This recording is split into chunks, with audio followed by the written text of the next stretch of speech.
What's up, everybody? This is Metasota, and you are watching Musicapolis.TV. Hope you enjoy it. Bow!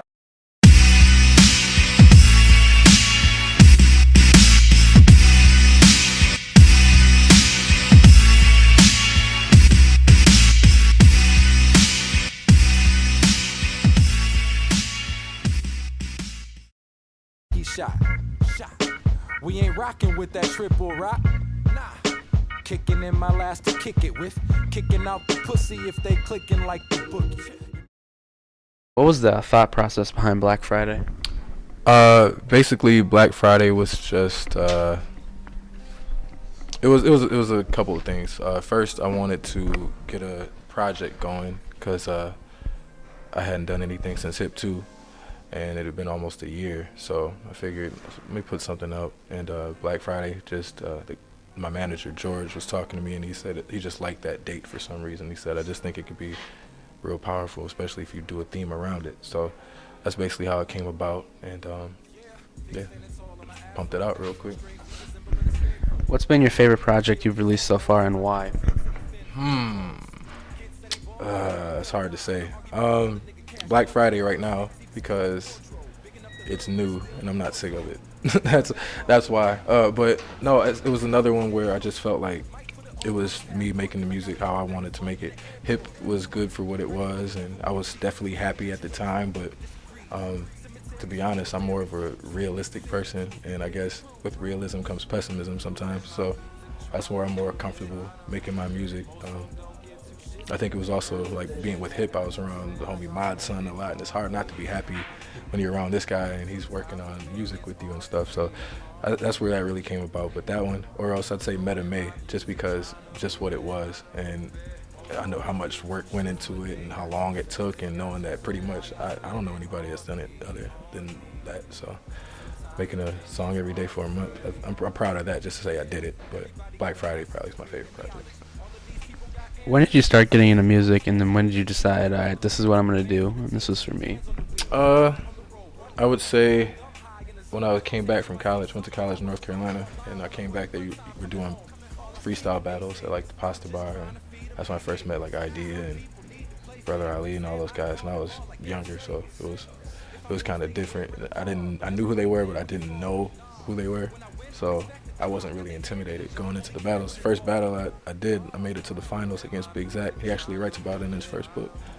And he had a bunch of meta schemes and stuff because his homeboy was a graffiti writer named Meta, so he already had an angle for me. But I still think I win. I'll take that to the bank. I still think I won Zach. But yeah, that's basically was just freestyling, and then I always wrote music, and then I just got a situation to be in a studio. Homeboy was like, make some music, man. Like, I got beats, and or you can rap on this beat. So I was like, okay, cool. And that's basically how it started. It wasn't like a thing that came natural to me, not till later. What's the writing process for you? Where does it all start for you? First, I think of a beat, or else I put a beat on, and I just engulf myself in that beat. And I try to not do anything else until I at least have a concept, a hook, and a direction with where I want to go with the song, if I don't just finish it all at that one particular time. But I don't like to get distracted by other things, so if I have a song in mind, I'm focused on that song until I see it through to completion, and then I work on the next one. What's been your favorite venue you've played so far? My favorite venue is probably the Crocodile Club in Seattle. That was a lot of fun. I toured with Devin the Dude for 2 years, and we got to open up for him every night, do like 40 cities and stuff, and that was really, really dope. And but here at First Ave, just because of what it is, you know, it's crazy. When you step on the stage at First Ave to perform, it's like, okay, like, yeah. I caught you at First Ave with Prof. That's good. Sure, appreciate it. What would be the dream collaboration with another local, would you say? That's a good question. Dream collabo. I would say, speaking of Prof, I think it would be interesting to see what me and him could come together with a song, just because it's two completely different styles or whatever, but I'm a fan of his. I like what he does, and he has a good ear for music. Like, it's not he's lyrical, but not just that. He's got a whole structure to him that I dig. So I think that would be really dope. Honestly, and other than like Slug and Brother Ali, I pretty much collabed with everybody I want to collab with up here. Who's been the biggest influence on you? I'd say my first introduction into hip hop, really loving it, was Glow Pesci from the Abstract Pack and from Odd Jobs back in the day. Headshots, I'm not Odd Jobs, I'm sorry. Headshots before it became Rhyme Sayers. And he went to church with me, actually, the whole Abstract Pack did in St. Paul. And I was younger, and just seeing those guys, they were just so ill and so good at what they did, and then going out to Cali and they did their thing for a little bit. But what made me want to rap was hearing Common Sense's album, Resurrection.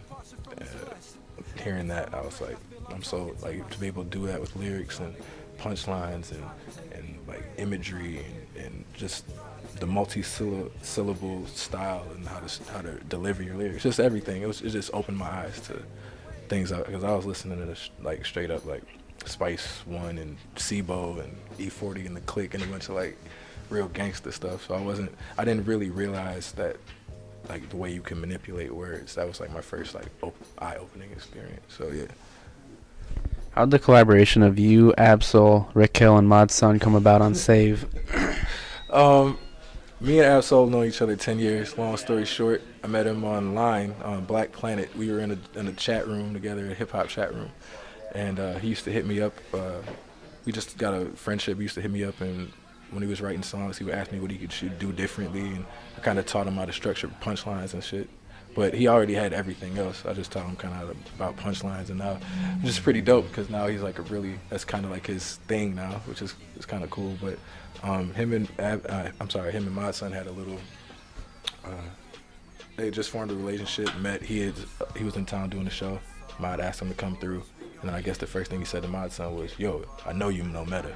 Everybody knows Meta up here, right? You know Meta?" He was like, "Yeah." He was like, "Get him over here right now. I haven't met him face to face in 9 years. We have to meet." So my son called me going crazy, like, "Yo, Absol, get over here right now. I'll send you the car. I'll come pick you up. Whatever I got to do, come over." So we did it, and we just literally were in the studio for 7 hours up in North Minneapolis at my son's old spot, and we just played music, and we were chopping it up, and we were catching up on old times, because this first time we ever like interacted face to face. So my son was just kind of sitting there like, "Wow, like, this is crazy." And then Rich Hill actually jumped on the song later. All three of us were in the same studio when we recorded, but Rich Hill jumped on the song later. So I didn't hear that version until it dropped, actually. And I like the hook, but his verse, I could have did without that one. But that's just me being honest. What would you say to other artists trying to gain buzz, since you are still an artist on the rise? How did you obtain all the buzz you have, would you say? Honestly, mutual respect.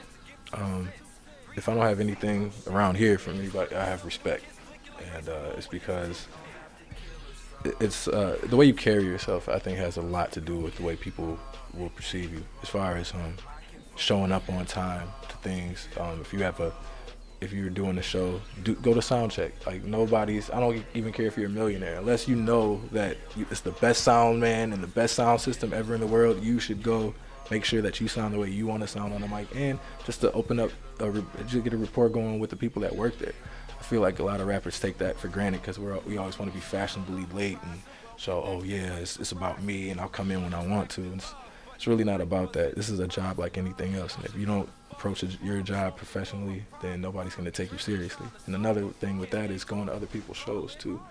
I think that's what got me a lot of the relationships I built. Not being big enough to go to somebody's show. If they throw you on the list, cool. If not, what is it? $5 is usually the most you're gonna pay for a show up here. If you can't pay $5 to support somebody else, then how do you expect somebody to want to pay $5 to come see you? What was it like playing Soundset last year? It was really, really dope. It was nice. I went on pretty early, but the best part about that was the tent was like maximum. There were so many people in the tent by the time I went on, so that was cool. I'd say the atmosphere of Soundset itself was bigger than the moment of performing. Like, performing felt like anything else, kind of, but getting off stage and then having Blueprint introduce you and then be like, yo, I never heard of this dude before, but now I'm about to go look him up. This dude's tight. And then have him announce one of my best friends in the world afterwards, Greg Grease. And, I mean, it was the atmosphere was bigger than the actual moment, but it was all good, man. It was all beautiful. I definitely enjoy it. I'll be there this year too, showing love and hopefully backstage smoking weed with some sort of artist. Would you be interested in playing the main stage? Absolutely.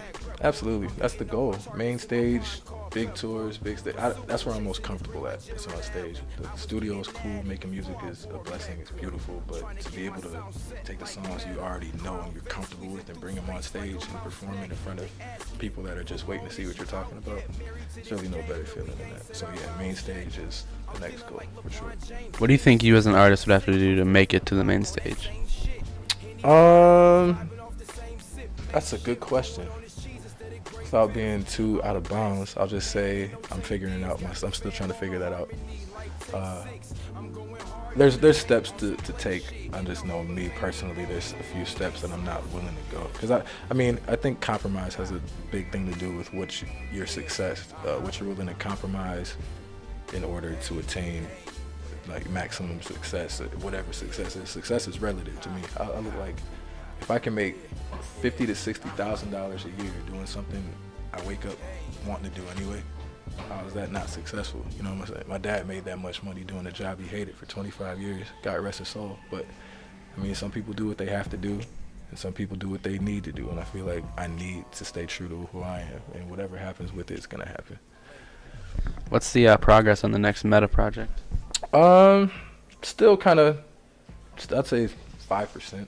I'm gonna let Black Friday kind of do its thing for a little bit. I feel like me included, a lot of artists, we want to just, all right, this project's done now. Let's follow it up with another one and another one. I think the thing that brings that about is the attention span for people these days is so small. So it's like, all right, I like this, but now what do you got for me? And it's like, well, there was a time where people could put out an album and not drop another one for 2 years, and you would be just fine with it if the music's good enough to stand that long. I see no problem with waiting.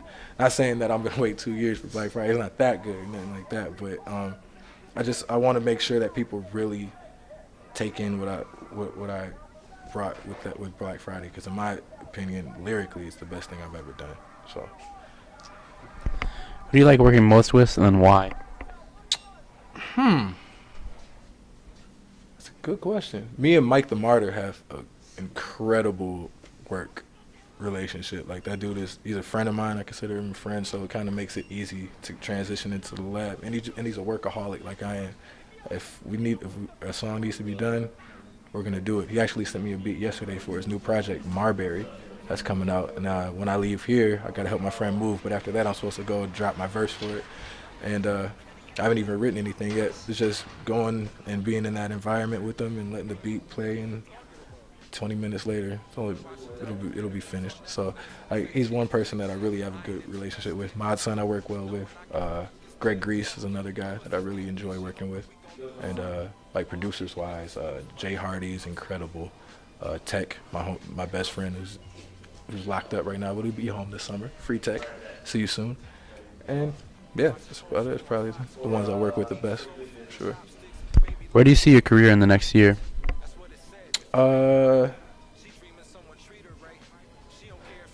Not here. Not even physically. I don't mean like me moving or anything, but I don't think my buzz is gonna come from here in the next year, because I mean, there's a lot of talent up here. It's like a crabs in a barrel. Everybody's trying to get their way and their foot in the door, and I want to be the first one to put this on the map or do this and this. I just want to be heard. So I figure I'm gonna start touring a lot this year and doing a lot of out of town stuff, and I feel like I said, the stage is my strong point. So if I can get out there, I think everything else will take care of itself. That's it.